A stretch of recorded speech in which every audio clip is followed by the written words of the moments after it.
You're welcome back to the show. This is GH Today. I'm Sewami here. Now, we've been having him in the studio talk about something different, but today he's also coming to talk about something entirely different. And I'm sure that you've been monitoring the news. You have seen his picture and his name all over the place.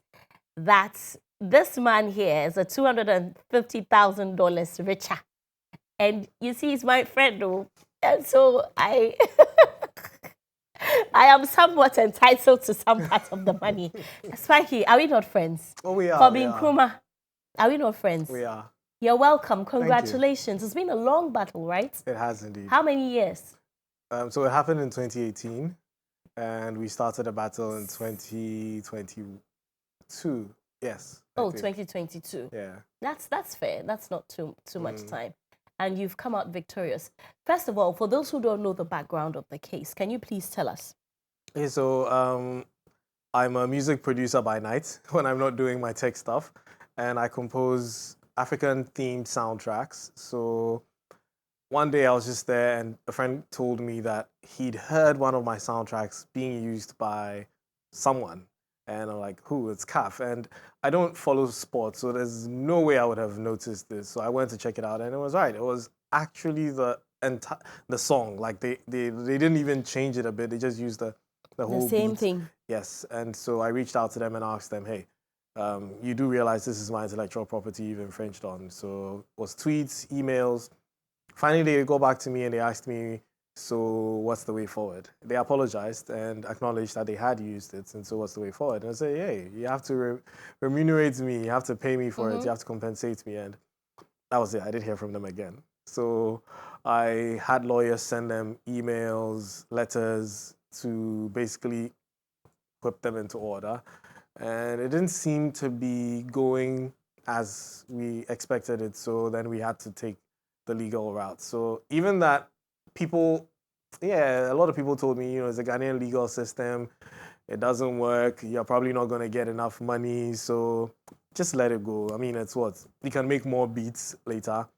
And it was getting to me. I was beginning to believe. I was beginning to agree with them that it wasn't worth following until I met my lawyers, Sarah Nokwanku, who educated me about how I can actually get judgment because I deserved it, and educated me about copyright, intellectual property. And yeah, by the time she was done, I was so confident that I'd win the case that I decided to put my energy into it. And here we are. You must be very happy. I am indeed, very. Yeah. When was the judgment given? Yesterday. Yesterday, yes. Yesterday. When is the money dropping? Oh, we don't know yet. You should know that we're just hoping they don't appeal.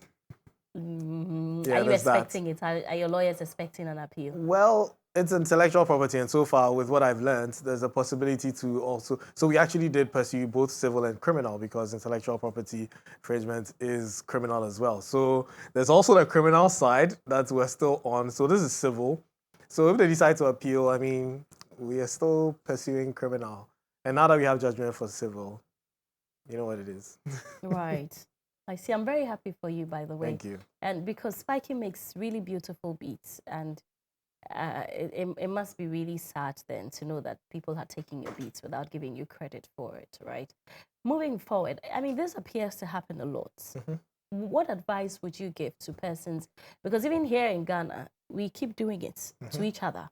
Yeah. What advice would you give to persons like that? So, I've been a huge supporter of the creative industry, and it's one thing that I've always been championing, that creatives deserve to be appreciated, deserve to be rewarded for the work that they do. And so I keep saying this, that it's not just, this win is not just for me, but it's for the creative industry, for people to know that, hey, they can actually get something from their work. We've seen a lot of creatives end up dying paupers or retiring without enough money because people haven't really given them what they deserve. But this is sort of a way for them to realize that, hey, whatever we're doing, we can actually earn from it. If someone does steal our content, we can actually sue them. The law protects us. It's our intellectual property, it's our copyright, and we have the right to protect it and to be rewarded if somebody uses it. And I think this should let them also look out there make sure that nobody's taking their intellectual property for granted and using it without their permission. And yeah, it's just a win for the creative industry as a whole. Okay, Spiky, tomorrow is Friday, and Yes. I want you to come back on the show for us to discuss this deeper. Not Tech I want Daily. to hear, not Tech Daily. I want to listen to the beats and Okay. listen to more beats of yours that people may not have heard, and then do a comparison. See, let's talk more about it. Sure. Promise? I promise. Okay. Thank you very much. Thank you. Kobby for having Nkrumah. me.